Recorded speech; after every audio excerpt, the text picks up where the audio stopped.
Muy buenas noches, bienvenidos. Esto es Sala de Prensa. Como siempre es un gusto, un placer poderlos acompañar en este espacio a través de todas nuestras plataformas digitales de @Noticias Caracol. Esta noche estaremos hablando de varios temas aquí en Sala de Prensa. Vamos a arrancar con la reunión que sostuvieron María Corina Machado, líder opositora, Premio Nobel de Paz, con el presidente de los Estados Unidos, Donald Trump. Una reunión que es fundamental, que es clave, porque se da luego de la captura de Nicolás Maduro y su esposa Silvia Flores, pero también de algunos desencuentros que habían algunos expertos analizado justamente que había tenido el presidente Donald Trump con la oposición venezolana. Este encuentro es fundamental, es clave y hay varias frases que ha dejado María Corina Machado a su salida justamente de esta reunión. Vamos a entablar conversación a esta hora con Manuel Camilo González, es politólogo, experto internacional. Gracias por estar con nosotros. Buenas noches, Pablo. Muchas gracias por la invitación. Muy buenas noches, gracias por acompañarnos. Primera pregunta, ¿cuáles son los alcances, los detalles, el análisis de esta reunión entre María Corina Machado y el presidente Donald Trump? Bueno, los alcances creo que se pueden ver en el tiempo. Creo que a corto plazo no hay ninguno. Ciertamente es lo que se esperaba del presidente Trump en la idea de que ciertamente reconoce a María Corina Machado como la cara visible de la oposición, más no del gobierno en Venezuela. Incluso no hay una referencia concreta a Edmundo González, que es obviamente el candidato que ganó las elecciones en 2024. Pero si uno extiende esto en el tiempo, creo que aparece un poco la idea de que ciertamente los caminos de Donald Trump y de María Corina Machado van a estar, digamos, totalmente divergentes, pero en algún momento se van a encontrar. Y eso genera obviamente una suerte como de tarea que tiene que hacer María Corina Machado, y es que tiene que empezar a fomentar la unidad, no solamente entre las filas opositoras, sino también traer a su propio campo a líderes chavistas o líderes que están dentro del régimen.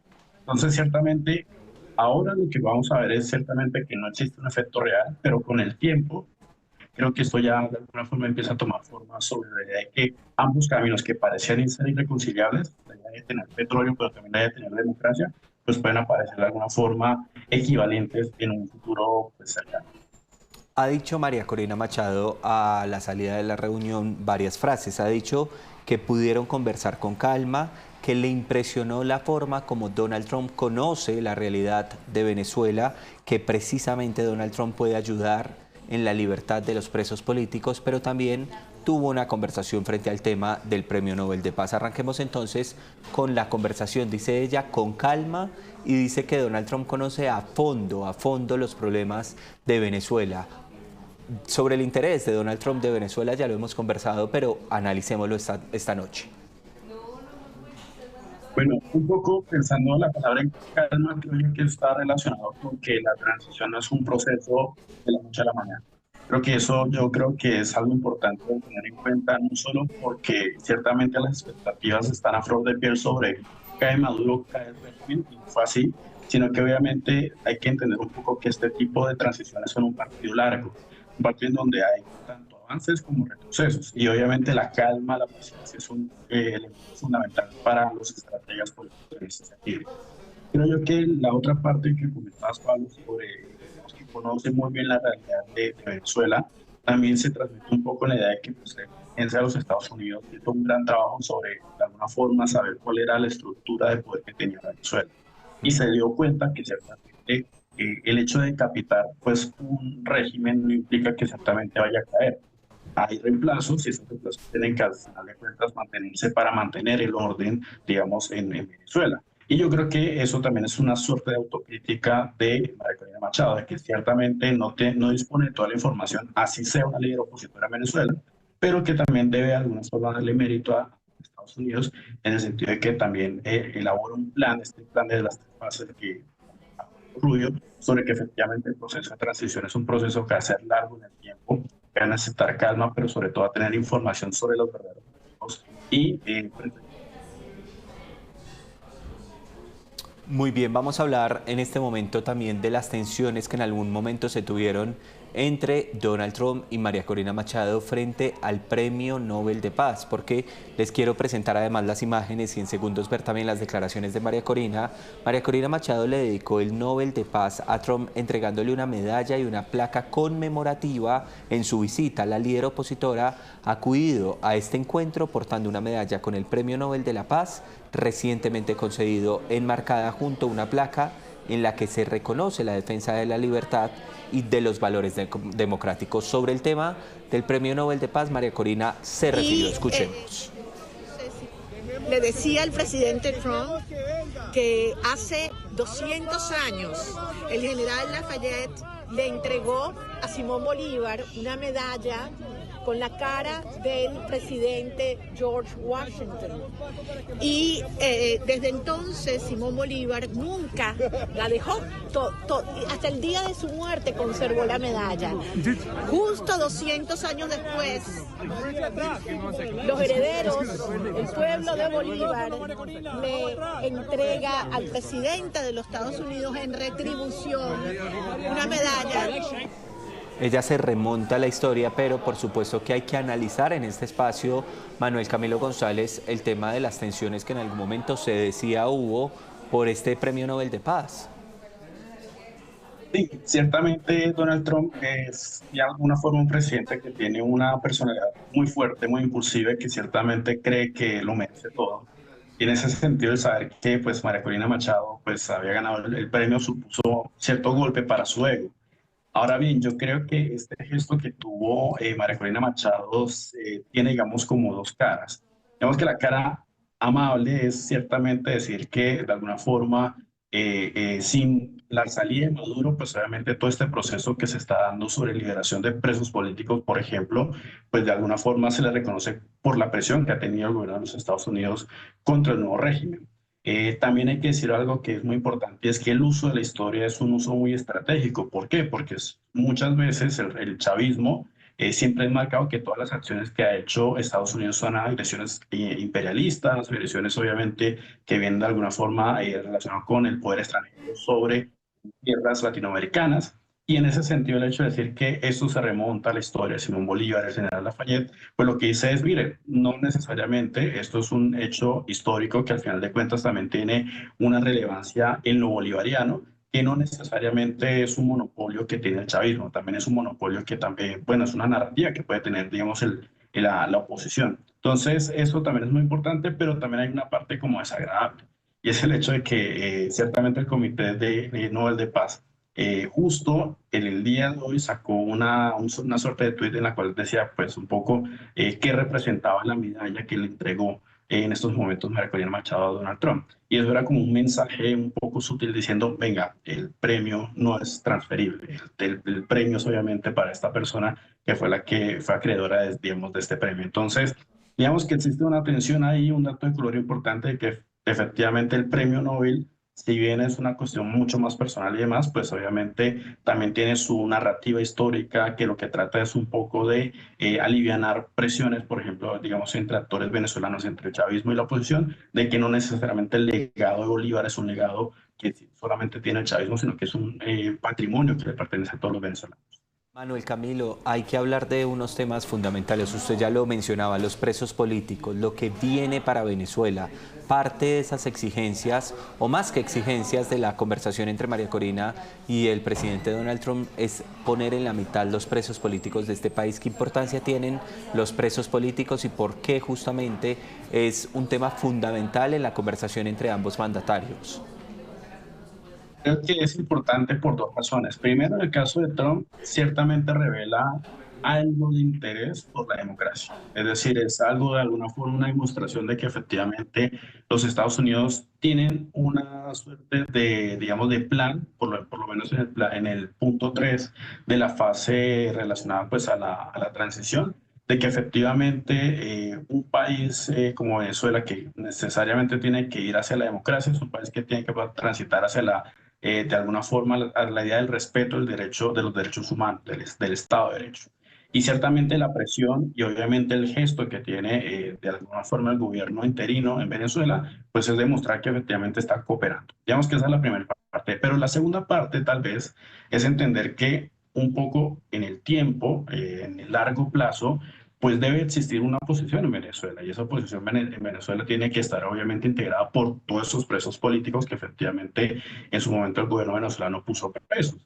Y ciertamente es una de las exigencias que tenía en su momento Donald Trump. No existe oposición en Venezuela, o están en la cárcel o están exiliados.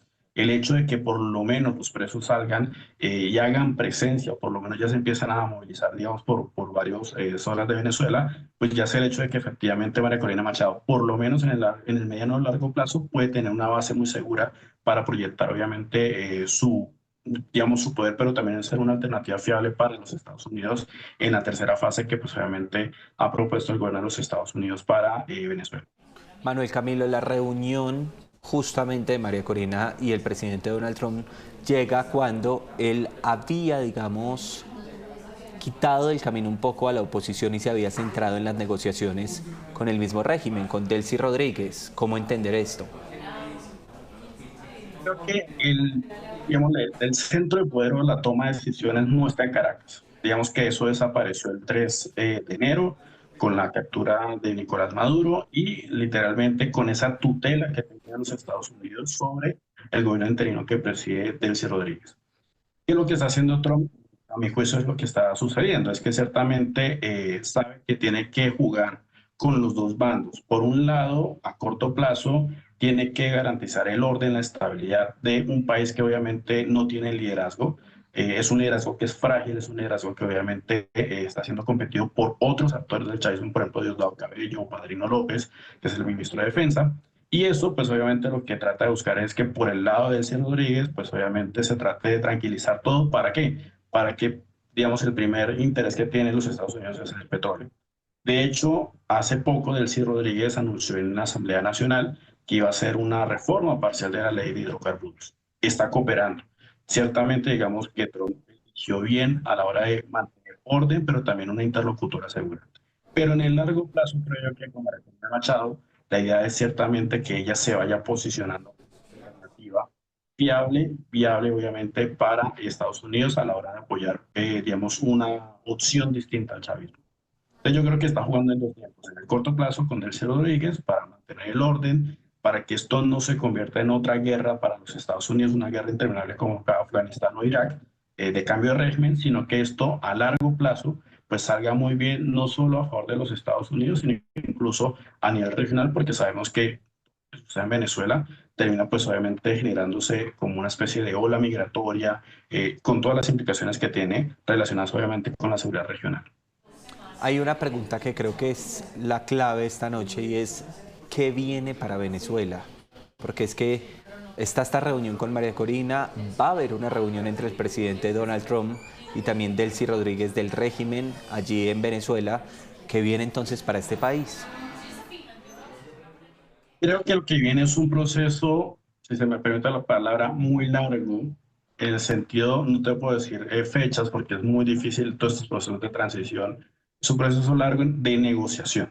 Es un proceso en el cual, pues obviamente, tenemos del lado de Delcy Rodríguez un régimen que empieza a hacer concesiones, no todas, pero empieza a hacer concesiones, porque hay que saber que ciertamente los regímenes autoritarios que salen también buscan garantías, así como la oposición también busca tener garantías frente al gobierno de turno, pues obviamente los gobiernos que salen, particularmente gobiernos autoritarios, lo que buscan es tener garantías de que en el futuro no sean juzgados, no les confisquen sus bienes, no sean de alguna forma vulnerados en sus derechos.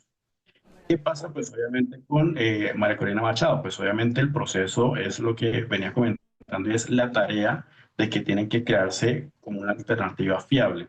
Y eso consiste en que tiene que empezar a aglutinar liderazgos que incluso hay de la oposición en Venezuela, en la Asamblea Nacional, por ejemplo, Enrique Capriles, otros gobernadores opositores en Venezuela, que ciertamente están ahí, que todavía sobreviven, colaboran con el régimen, pero que siguen siendo alternativa también, digamos, al chavismo.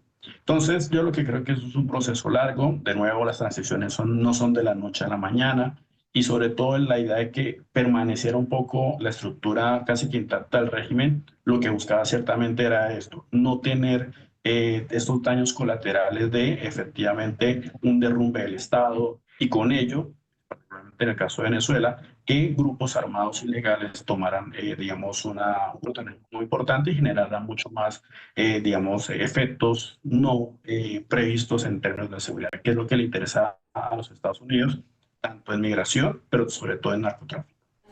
Esta última pregunta para un sí o para un no. ¿La reunión entre María Corina Machado y Donald Trump fue buena o fue mala, sí o no?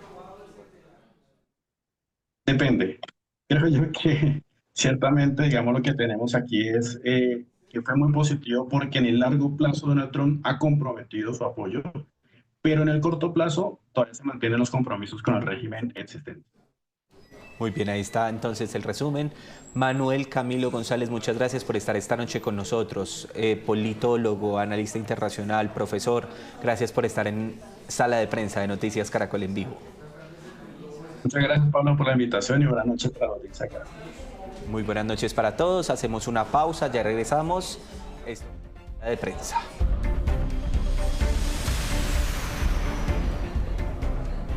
Regresamos de la pausa aquí en Sala de Prensa y seguimos hablando de temas coyunturales, temas del día en este espacio, esta noche aquí en Sala de Prensa. Y es momento de hablar de la decisión de más de 20 gobernadores en el país de declararse en rebeldía frente a la emergencia económica en el territorio nacional. Por ejemplo, específicamente el gobernador de Antioquia, Andrés Julián Rendón, dice que no va a cobrar los impuestos que se deben cobrar justamente en medio de esta emergencia económica. Otros gobernadores se han pronunciado. Tengo aquí en lista varias gobernadoras, mujeres, de las que les voy a presentar en segundos el testimonio esta noche en Sala de Prensa. Juan Falconer es analista político, está con nosotros conectado esta noche.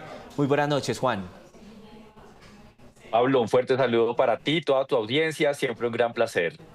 Juan, la primera pregunta es, ¿qué significa esta, entre comillas, si me permite la expresión, rebeldía de los gobernadores frente al tema de la emergencia económica en el país? Pablo, definitivamente lo que nosotros estamos viendo es una posición crítica de los gobernadores en la cual están advirtiendo una situación muy compleja para las rentas y para las finanzas de cada uno de sus entes territoriales, lo que los ha motivado y los ha llevado en estos momentos a considerar varias acciones para poder contener lo que estaría pasando tras las medidas que se derivan del decreto de emergencia económica por parte del gobierno nacional. Entonces, a mí me parece que es una posición que es entendible cuando uno revisa que las famosas rentas cedidas, como se denominan ahora, pues ahora ya no irían para el sector salud, para el sector educación y para fortalecer las finanzas también y todo lo que tiene que ver con la gobernación, sino que ahora van a las arcas del gobierno nacional. Adicional a eso, también cuando se superen ciertos topes de de otros, digamos, los ingresos que tienen los departamentos, pues también la nación se los va a apropiar. Esto definitivamente lleva a que bajo el liderazgo del gobernador de Antioquia, pero también bajo el apoyo de varios gobernadores, se contemplen medidas como la excepción de constitucionalidad, cuando uno ve que una norma es abiertamente inconstitucional, puede derivar en una serie de desarrollos y una serie de inconvenientes que van a ser muy peligrosos, muy alarmantes para la población en general. Entonces, pues a mí me parece que es una posición sensata, una posición necesaria, puede ser polémica, pero ante la política del presidente Gustavo Petro de empezar a gobernar con decreto y de imponer estas medidas, pues uno empieza a entender a los gobernadores. Juan, pero pregunto, ¿esto es legal, esto es viable? Porque mire, específicamente el gobernador de Antioquia dice que no aplicará los impuestos decretados en la emergencia. Él es el gobernador, pero también digamos que debe surgir o seguir unas órdenes del gobierno nacional o unas órdenes precisamente de un decreto, el de la emergencia económica. ¿Esto es legal, lo que hacen los gobernadores? Pues Pablo, aquí lo que nosotros estamos viendo es que efectivamente hay un acto administrativo, nosotros vemos una serie de medidas derivadas de un decreto de emergencia económica que es, digámoslo, a nivel Adri. nacional.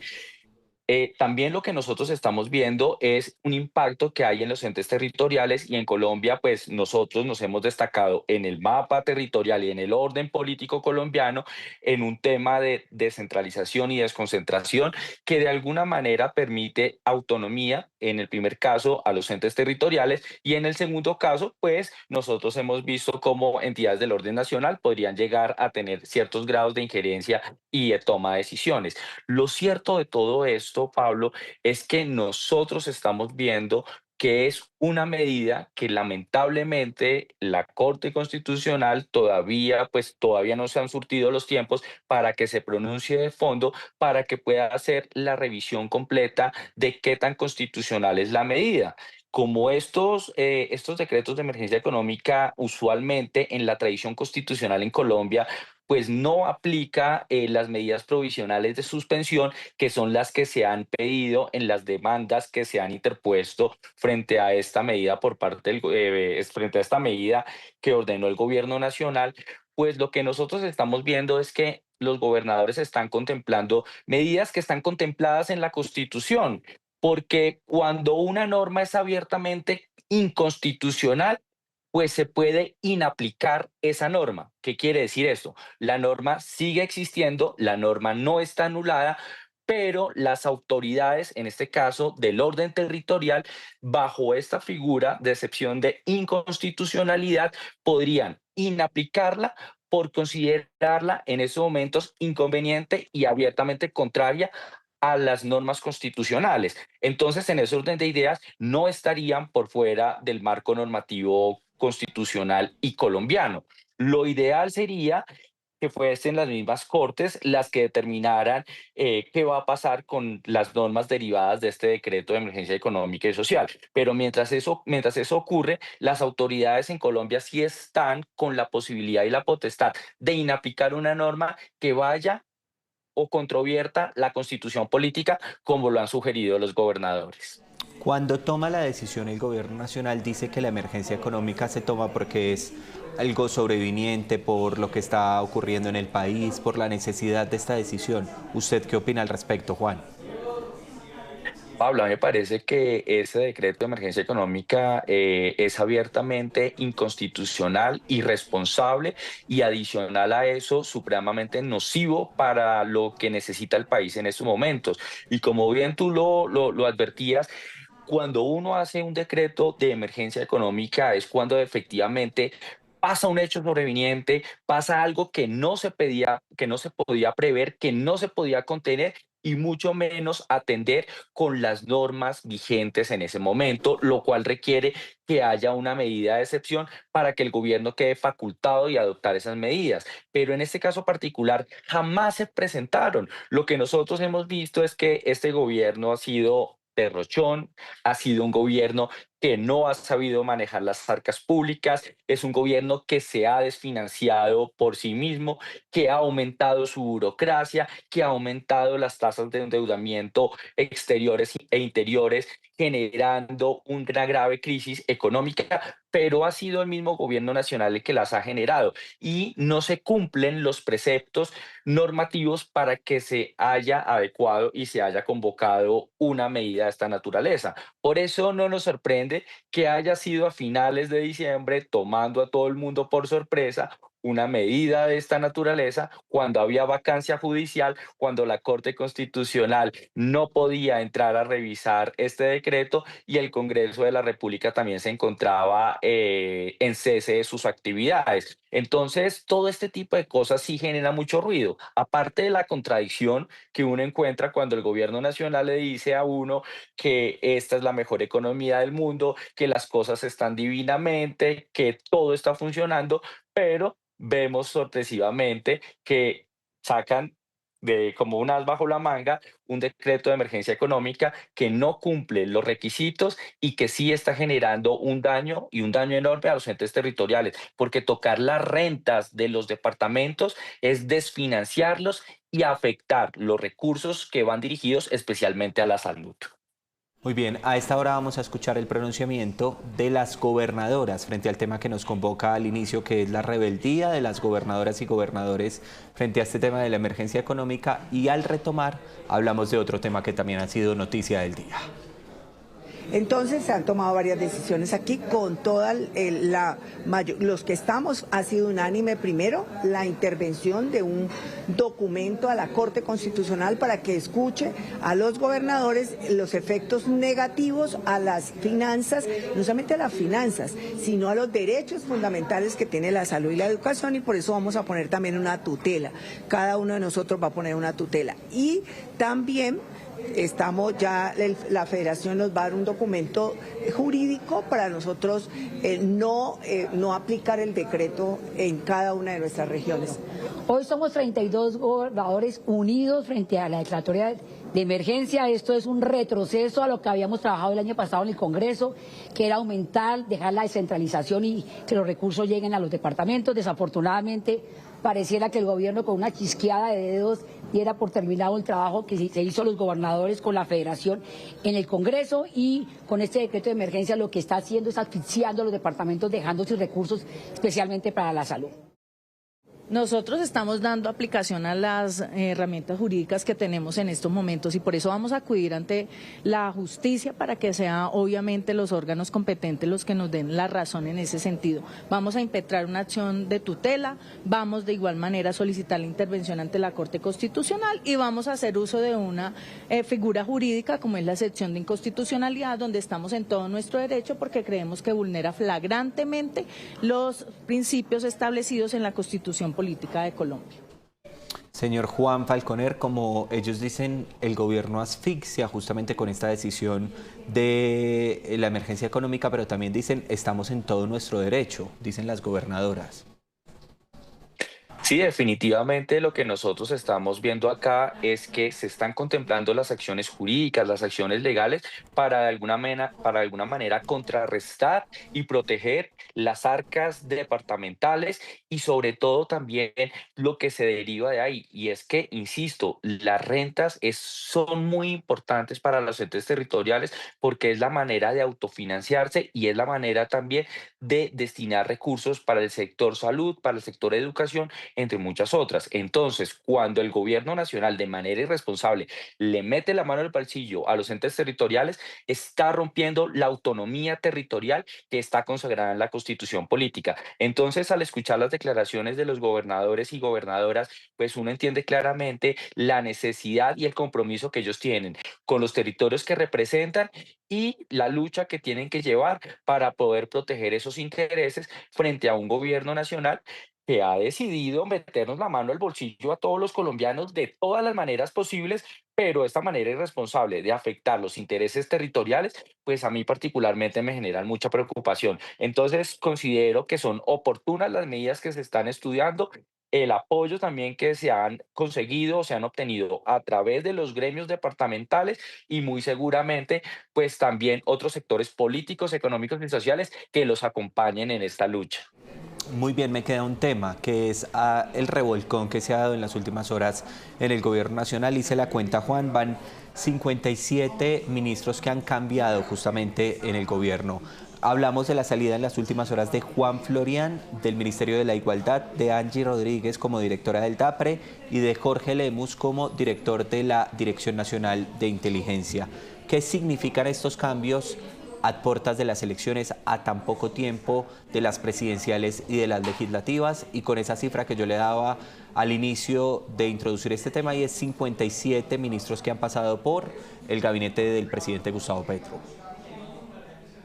Pablo, la lectura que nosotros podemos darle acá es que definitivamente acá hay un desgobierno, no hay un capitán al mando del barco y todo el mundo pues parece no tener un norte y esto se refleja en ese cambio tan importante, o sea, es decir, no puede ser normal que un gobierno tenga más de 57 cambios en su gabinete ministerial y directivo, porque eso refleja crisis, refleja desorden y lo peor de todo es que cuando nosotros vemos, por ejemplo, ese fuego amigo entre Angie Rodríguez, siendo en su momento directora del DAPE, contra el director de la Unidad Nacional de Gestión del Riesgo y de Desastre, entonces pues uno se da cuenta que entre Angie Rodríguez y el señor Carrillo, pues definitivamente se sacaron los trapitos al sol, como se dice coloquialmente, pero lo que deja en evidencia es que hay serios indicios de casos de corrupción, de malos manejos al interior del gobierno y es tal el escándalo que entre ellos mismos se denuncian, que entre ellos mismos se hacen la vida imposible. Hemos visto también las peleas que tuvo en su momento Armando Benedetti con Laura Sarabia, y así podríamos enumerar un montón de situaciones muy complejas. Entonces, esto es un reflejo de lo que ha sido el presidente Gustavo Petro y que no es nada nuevo, porque Gustavo Petro, cuando fue alcalde de la ciudad de Bogotá, porque la gente parece que tiene una amnesia selectiva y no recuerda, pues nosotros vimos que también hizo a cada rato un revolcón, cambió los alcaldes locales, tuvo una crisis de gobernabilidad hecha, producida por él mismo, y hoy pues también estamos viendo lo mismo en el gobierno nacional, cuando hay unos cambios en número que generan inestabilidad, que generan ruido, que no permiten que avancen los programas sociales o los programas de cada una de estas carteras, porque esos cambios pues no le permiten a la persona llegar y poder organizar su gente, su trabajo y poder proyectar pues lo que se le ha encomendado por parte del presidente de la República. Entonces, aquí tenemos es un mal líder, que es el presidente Gustavo Petro, que se ha encargado, además de echarle la culpa a todos sus ministros, lo ha hecho en sus consejos de ministros, lo hemos visto todos los colombianos, cuando él ha dicho que él hace las cosas bien y que la culpa es de todos ellos que no lo han hecho bien o que no lo han acompañado o que no están comprometidos con su gobierno. Entonces, pues un dirigente, un líder, entre comillas, que le echa la culpa a sus colaboradores, en mi concepto, no es un buen líder, no es un buen capitán del barco, muchísimo menos un buen presidente de la República. Pues señor Juan Falconer, analista político, muchas gracias por habernos acompañado esta noche en Sala de Prensa para analizar los temas del día, los temas que son conversación. Gracias por estos minutos con nosotros esta noche. Pablo, muchas gracias a ti, a toda tu audiencia, y estaremos a la expectativa de qué más puede pasar. Esto fue Sala de Prensa. Ustedes continúen con nuestra programación. Es un honor que nos puedan acompañar en sintonía. Los dejamos con más noticias aquí en Noticias Caracol en Vivo.